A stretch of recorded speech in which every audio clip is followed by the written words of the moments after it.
How to buy only hold token. So this token came under the symbol of OHT. Now before we start, this is not financial advice. I'm not professional or economic expert, so before investing in any project that you run on my channel, please do your own research. And also there is a referral code down in description. You can get free money rewards of crypto with the best referral code. Simply as goes below, find your account, enjoy the benefits, check them out in the description.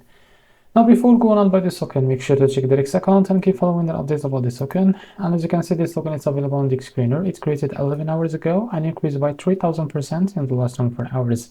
This token trending number 3 in the BNB Smart Chain section. To be able to buy this token, click here to copy the token address and open your BitKit wallet. For that, go to your wallet and select the BNB chain. Click on this plus icon, paste the token address here. Click on this plus icon to add it to your wallet. And go back to your wallet and select your token that you just added called OHT. Now click on it. Click here on swap, switch from here. In here you can select the token that you want to buy with, for example, USDT. And here you can type how much you want to buy.